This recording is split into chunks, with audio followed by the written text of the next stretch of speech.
c'est quoi le problème, Félix, avec ces œufs? Alors, les poules ne pondent plus. Pourquoi ne pondent-elles plus? Ou peut-être qu'il n'y a pas assez de poules. A priori, c'est plutôt à chercher de ce côté-là l'explication. Parce qu'en tout cas, je ne sais pas si vous avez remarqué, mais la semaine dernière surtout, et c'était pas la première fois ces derniers mois, on s'est retrouvé avec des rayons œufs dans beaucoup de supermarchés qui étaient soit vides, soit quasiment vide.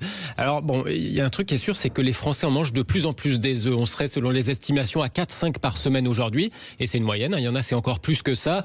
Bon, déjà peut-être tous les végétariens, les flexitariens qui vont préférer manger des œufs plutôt que de la viande.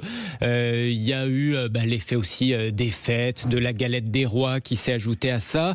On a le fait aussi que le côté un petit peu inflation, vous savez, ça revient. C'est une protéine animale qui revient moins cher que la viande, d'où ce succès des œufs. Et puis, derrière, on a quelque part la production qui ne suit pas, si vous voulez. Selon les professionnels du secteur, on manque d'1 million de poules en France. 300 poulaillers, ça fait à peu près, qui manqueraient en France.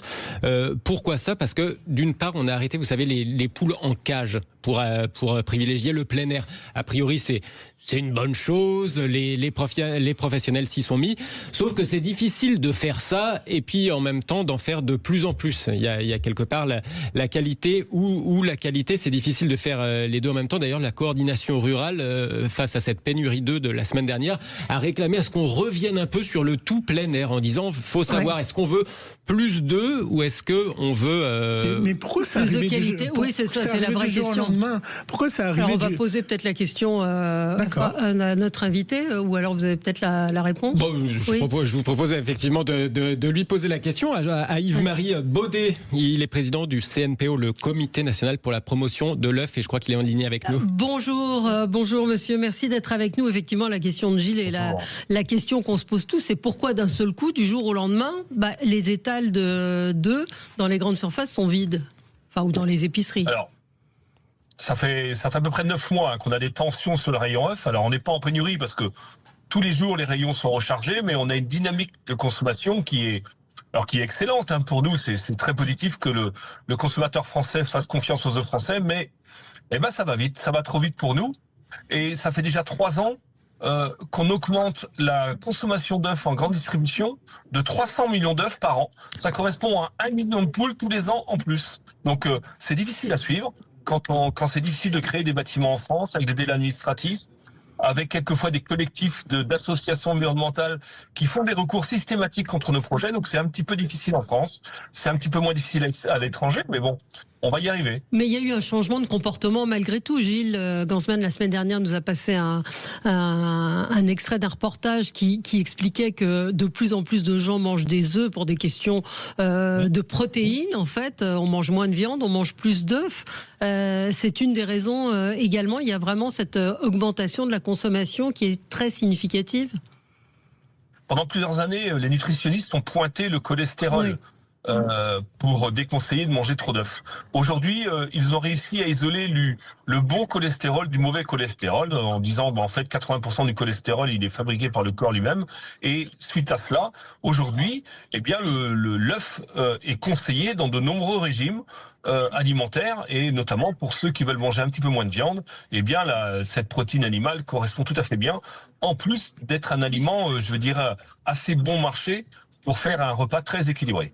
Tout à l'heure, vous avez dit que des associations empêchaient vos projets. C'est quoi ces associations et c'est quoi vos projets?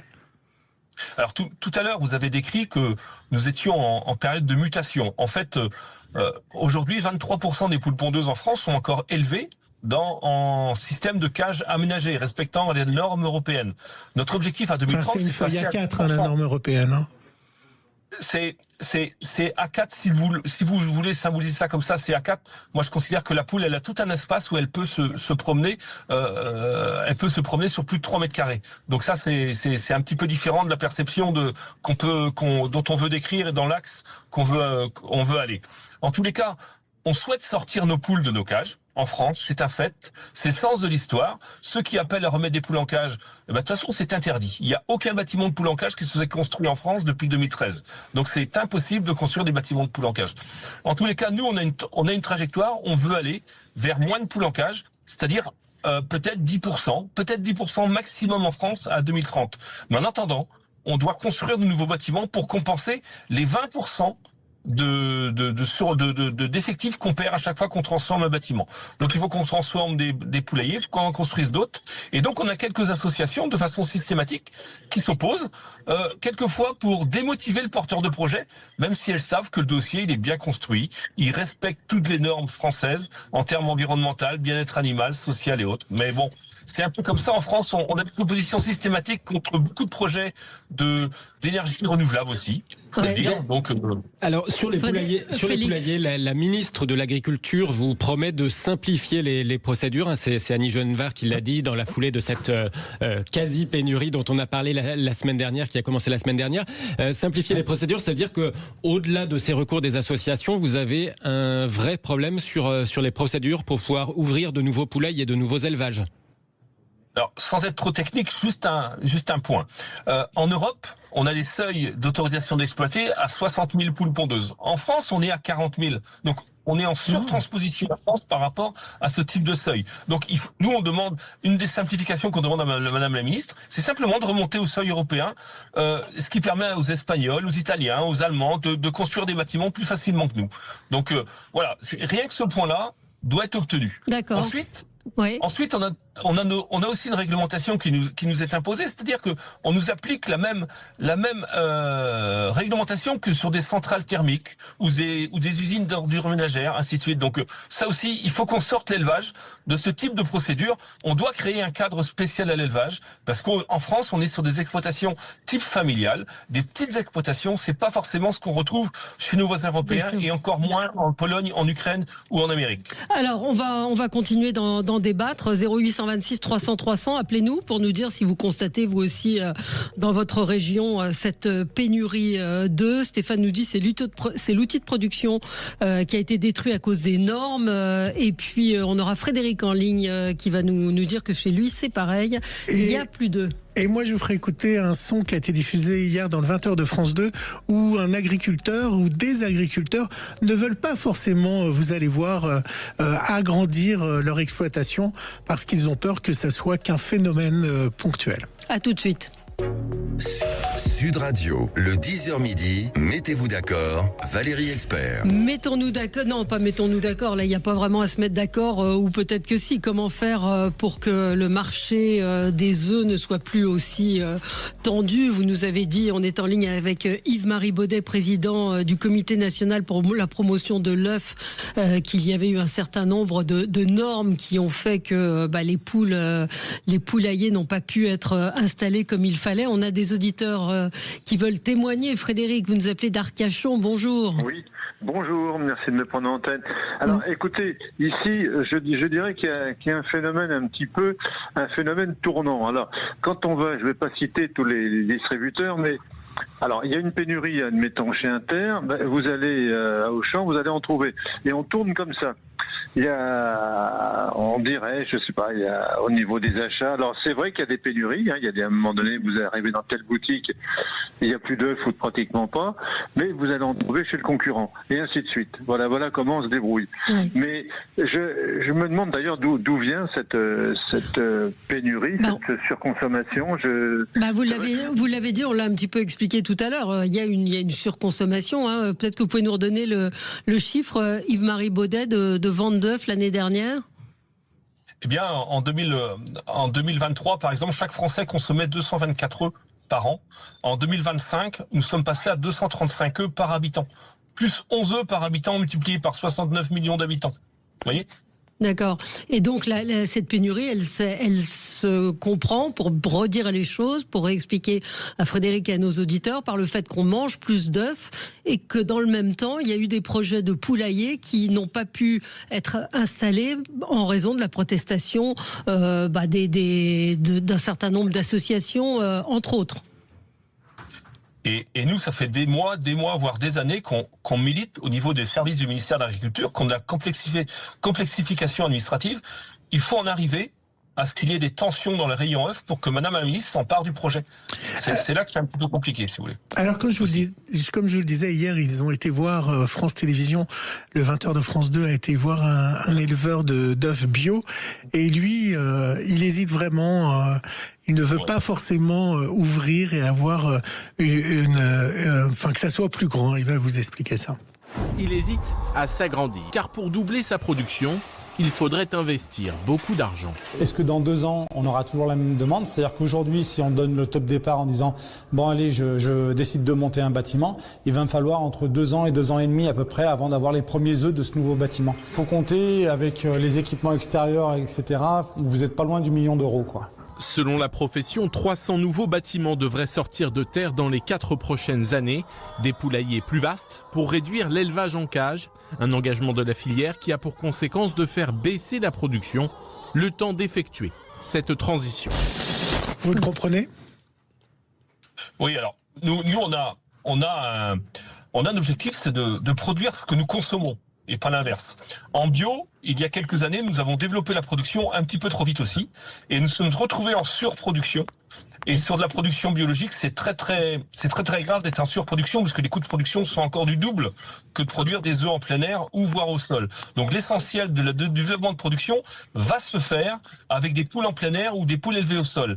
Et en bio, on va être beaucoup plus précis, je dirais, pour essayer de coller au maximum à la consommation réelle. Mais les gens ne veulent plus consommer des œufs en cage. Non, ils en veulent de moins en moins, et du moins, je dirais que les metteurs en marché ont fait le choix, sous pression d'associations, d'arrêter de vendre des œufs de poule en cage. Mais pour certains pouvoirs d'achat, ça correspondait toujours bien comme il faut aussi. Oui, alors on a Jean-Jacques en ligne qui nous appelle de Beaumont-de-Lomagne. Bonjour, vous vouliez témoigner justement à propos de poules bio. Oui, bonjour Valérie, bonjour l'équipe de Sud Radio. Oui, simplement, je voulais vous dire que il se crée des collectifs de temps en temps quand il y a des projets. Moi, j'ai eu un ami qui était en 2018. Moi, j'ai monté des bâtiments de poulets, disons label rouge. Je suis dans une zone très campagne, éloignée, avec très peu de densité de population. Donc, je n'ai pas eu de problème pour monter mes bâtiments. Lui, il était en périphérie d'une ville moyenne et au sein d'un petit village. Et donc, il avait des parcelles qui, à une époque, avaient été constructibles. Donc, il s'était installé des villas. Et puis, il avait une parcelle de 13 hectares qui n'était pas du tout constructible. Et comme il avait des enfants, il se disait peut-être en prévision, je pourrais faire ce genre de choses. Et ça permettrait peut-être que mon fils ou ma fille soit intéressé par cette production. Et donc, du coup, il a développé un projet. C'était sur une parcelle de 13 hectares de poules bio, en œuf bio. Et donc le problème, il a eu un blocage d'un petit collectif qui s'est créé tout autour, alors que soi-disant ils imaginaient des nuisances de ceci, de cela, et ainsi de suite. Donc il est allé devant les tribunaux, les tribunaux lui ont donné raison, sauf que ça a mis 3-4 ans. Donc son projet avait changé de dimension, c'était plus possible, les financements n'étaient plus là, les metteurs en place n'étaient plus là. Par contre, au niveau de tout ce qu'il a perdu et compagnie, il n'a eu aucune compensation. Donc c'est facile aujourd'hui de mettre en difficulté des futurs producteurs. Si derrière la loi permettait que lorsque le collectif perd, on les condamne à payer plusieurs centaines de milliers d'euros, peut-être qu'ils y réfléchiraient 2 fois, parce que aussi la pénurie, elle vient de ce genre de choses. Et aussi, il y a un niveau, je ne sais pas si c'est sur les autres pays européens pareil, mais dès que vous faites un élevage qui dépasse tant d'animaux, vous êtes classé en ICPE, comme si vous étiez pratiquement sur une industrie qui allait vous exploser à la tête, quoi. Alors qu'on n'a que des animaux en vivant, en liberté, ou des trucs comme ça. Donc du coup, aujourd'hui, bien sûr, il y a pénurie, mais ce n'est que le début de la pointe d'un iceberg, parce que dites-vous bien qu'en diminuant le nombre d'agriculteurs comme c'est en train de se produire, on va avoir la même chose pour plein de production. Et moi, je dis que d'ici 10 ans, il va y avoir de très très graves pénuries sur toutes les chaînes d'approvisionnement. Et ne parlons pas qu'il y ait des conflits autour de nous, ou carrément au niveau de l'Europe, parce qu'alors là, ça va s'arrêter d'un coup, parce que là, on aura des chaînes d'approvisionnement alimentaire pour les animaux, que ce soit aussi bien en énergie et compagnie, qui vont être perturbées. Oui, donc, alors, on va demander à Yves-Marie Baudet ce qu'il en pense. Effectivement, c'est un exemple assez parlant de la complexité des normes et de l'organisation. Alors, je voudrais pas que d'un cas concret s'en vienne à un cas général, mais moi personnellement, je l'ai vécu aussi, où quand j'ai voulu mettre des poules en cage, transformer le bâtiment vers des poules plein air, des voisins m'ont appelé pour me demander si le caquettement des poules n'allait pas faire trop de bruit. Ça s'est arrêté là. Heureusement, il n'y a pas eu de collectif, mais c'est même presque un peu risible. Mais ce qu'il faut savoir, c'est qu'aujourd'hui, on a des tensions un petit peu partout dans le monde. La souveraineté alimentaire d'un pays est encore plus stratégique aujourd'hui qu'elle ne l'était avant. Ouais. Donc, et les Français veulent manger des œufs français. Ouais. Donc, il faut qu'on soit en capacité à développer notre production. Et c'est pour ça qu'on a ce plan de construction, vous avez dit tout à l'heure, 300 nouveaux poulaillers d'ici 2030, c'est-à-dire la création d'1 million de places de poules pondeuses supplémentaires par an. Et il faut qu'on y arrive. Donc, j'invite les Français à la raison et que, eh bien, si on veut manger des produits sains, on a la meilleure agriculture du monde en France. Si on veut manger des produits sains qui respectent encore plus le bien-être animal, parce qu'il faut savoir qu'en France, le broyage des poussins mâles, par exemple, a disparu parce que la filière œuf l'a mise en place. On est le seul pays avec l'Allemagne à le faire de façon systématique. Donc, on va plus loin que le bien-être animal dans bien d'autres pays. Quand on a des œufs ukrainiens qui arrivent chez nous avec des traces d'antibiotiques interdits en Europe depuis 15 ans, c'est inentendable. Donc, il faut qu'on soit certain de ce qu'on met à disposition de nos consommateurs, de nos concitoyens. Et il n'y a qu'en produisant en France qu'on y arrivera. Oui, alors Félix, vous vouliez poser une question sur les œufs étrangers. Oui, justement, on est plus autosuffisant. Concrètement, on a, pour faire face au sous-dimensionnement, à la pénurie, on a des œufs espagnols ou ukrainiens réellement dans certains supermarchés. Alors, en France, on est en 2025, on est tombé à 95% d'autonomie en œufs. Donc, il nous manque 5%. On va faire tout en sorte de les récupérer dans les prochains semestres, je dirais, pour revenir aux 100%. Je veux dire que dans les magasins, il y a très peu de chances de trouver des œufs espagnols, polonais ou ukrainiens. Parce que la grande distribution française est très vigilante à la qualité de ce qu'elle propose. En revanche, ils sont utilisés dans la restauration, vraisemblablement. Par contre, on peut en trouver dans les zooproduits sur des œufs qui sont pasteurisés. Donc là où on a éliminé pas mal de germes. Mais en tous les cas, ce n'est que transitoire, en attendant que la production française revienne en quantité suffisante dans nos industries aussi. Oui, mais moi, quand je vais dans une brasserie manger une omelette ou acheter un flan en pâtisserie ou autre, est-ce qu'il ne faudrait pas inventer un label qu'on met sur les magasins ou sur la carte pour savoir s'il y a des œufs français dans ce que je mange à l'extérieur, dans la composition? Alors, vous êtes en droit de demander à là où vous achetez votre flan ou dans le restaurant. Alors, il y a déjà le label œuf de France que vous retrouvez sur tous les boîtes d'œufs dans les magasins. Ça, il faut s'y conformer. Et puis autrement, vous avez d'autres labels qui sont en cours de naissance, tels que Origine Info, mais c'est très compliqué à mettre en place sur les produits transformés en fonction du pourcentage d'incorporation de produits. Et avoir son propre poulailler, si on peut le faire, vous le conseillez? Alors, ça, 50% des Français habitent en ville. Bien que ça, déjà, ça peut calmer. Ensuite, il faut être professionnel pour produire de l'œuf. Là, aujourd'hui, on a des risques de contamination par grippe aviaire, par exemple. Nous, on met nos animaux à l'abri pour protéger nos animaux et pour protéger votre alimentation à tous. Bien sûr. Donc, quelqu'un qui a 3 poules, 4 poules, 5 poules chez lui dans sa cour, moi je sais pas, il peut y avoir un oiseau migrateur qui passe et voilà.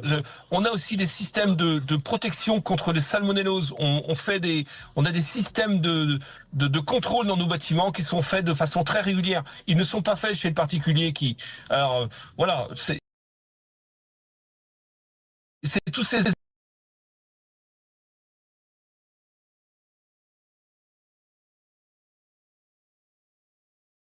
et qu'elle se fournissait avec ses 2 poules en œuf. Mais après, il y a eu il y a quelques mois, on nous a dit que les œufs produits dans les jardins en région parisienne pouvaient être toxiques à cause de la pollution. Vous confirmez là aussi?